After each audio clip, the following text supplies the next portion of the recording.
नमस्ते। कॉकटेल 2 एक नई कहानी। लंदन की चमकती रातें, ऊंची इमारतें और भागती दौड़ती जिंदगी। कई साल बीत चुके थे जब गौतम और मीरा और वेरोनिका की जिंदगी में एक नया मोड़ लिया था। अब सब अपनी अपनी दुनिया में आगे बढ़ चुके थे। गौतम और मीरा की शादी को 5 साल हो चुके थे। वे लौटकर मुंबई में बस गए थे। दोनों अपनी शादीशुदा जिंदगी में खुश थे। गौतम एक सफल बिजनेसमैन बन चुका था और मीरा एक प्रसिद्ध लेखिका। उनके जीवन में प्यार और विश्वास की कोई कमी नहीं थी। उधर वेरोनिका लंदन में ही रहती थी। उसने अपने करियर पर ध्यान दिया और एक बड़ी फैशन कंपनी की क्रिएटिव डायरेक्टर बन गई। उसने अपने टूटे दिल को संभाल लिया था, लेकिन कहीं ना कहीं उसके मन में अकेलापन भी था। एक दिन वेरोनिका को भारत में एक निमंत्रण मिला। मुंबई में होने वाले एक अंतर्राष्ट्रीय फैशन शो में उसे मुख्य अतिथि के रूप में बुलाया गया था। पहले तो उसने मना करने को सोचा, लेकिन फिर उसने निमंत्रण स्वीकार कर लिया। मुंबई पहुंचने के बाद वेरोनिका की मुलाकात फिर से गौतम और मीरा से हुई। इतने वर्षों के बाद तीनों को एक साथ देखकर पुरानी यादें ताज़ा हो गईं। तुम बिल्कुल नहीं बदली, गौतम ने मुस्कुराते हुए कहा, और तुम अभी भी वही मजाकिया इंसान हो, वेरोनिका ने हंसते हुए जवाब दिया।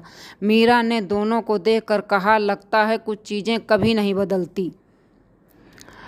तीनों ने साथ में डिनर किया और पुराने दिनों की बातें करते रहे, लेकिन इस बार माहौल अलग था। अब उनके बीच कोई उलझन या गलतफहमी नहीं थी, सिर्फ दोस्ती थी। फैशन शो के दौरान वेरोनिका की मुलाकात आर्यन नाम के एक युवक से हुई। आर्यन एक फोटोग्राफर था जो दुनिया भर में घूमकर अपनी तस्वीरों के लिए प्रसिद्ध हो चुका था।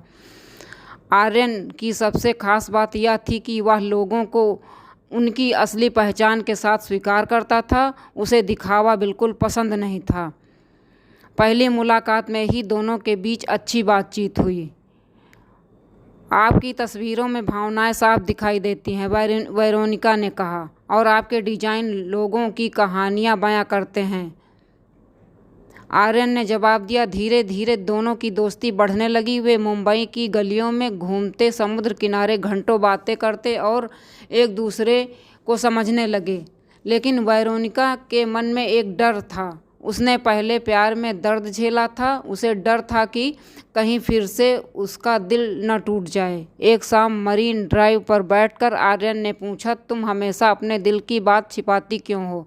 वेरोनिका कुछ देर चुप रही, क्योंकि जब मैंने अपने दिल की बात कही थी तब मुझे खोना पड़ा था। आर्यन ने मुस्कुराकर कहा, हर कहानी का अंत एक जैसा नहीं होता। उसकी बात सुनकर वेरोनिका की आंखों में हल्की चमक आ गई। उधर गौतम और मीरा भी अपनी ज़िंदगी में एक नई चुनौती का सामना कर रहे थे। वे कई वर्षों से माता पिता बनने का सपना देख रहे थे, लेकिन परिस्थितियां उनके अनुकूल नहीं थीं। एक दिन डॉक्टर ने उन्हें बताया कि प्राकृतिक रूप से संतान होने की संभावना बहुत कम है। यह खबर सुनकर दोनों बहुत दुखी हुए। मीरा ने कहा, शायद भगवान ने हमारे लिए कुछ और सोचा है। गौतम ने उसका हाथ पकड़ते हुए कहा, हम साथ हैं, यही सबसे बड़ी बात है। कुछ दिनों बाद दोनों ने एक अनाथालय का दौरा किया और उनकी मुलाकात 7 साल की एक बच्ची अनन्या से हुई। अनन्या बहुत चंचल और समझदार थी। उसकी मुस्कान देखकर मीरा का दिल भर आया। क्या आप फिर मिलने आएंगे? अनन्या ने मासूमियत से पूछा। मीरा की आंखों में आंसू आ गए। हाँ, बिल्कुल आएंगे। दोनों धीरे धीरे अनन्या से लगाव बढ़ता गया और अंततः उन्होंने उसे गोद लेने का निर्णय किया। जब अनन्या उनके घर आई तो पूरे घर में खुशियां लौट आईं। वेरोनिका को जब यह खबर मिली तो वह बहुत खुश हुई। उसने अनन्या के लिए कई उपहार भेजे और वीडियो कॉल पर उससे बातें करने लगी। अनन्या जल्दी ही वेरोनिका की अच्छी दोस्त बन गई। एक दिन अनन्या ने वीडियो कॉल पर पूछा, वेरोनिका आंटी, आपका परिवार कहाँ है? यह सवाल सुनकर वेरोनिका कुछ पल के लिए चुप हो गई। तभी आर्यन, जो उसके पास बैठा था, मुस्कुराते हुए बोला, शायद मैं इसका जवाब दे सकता हूँ।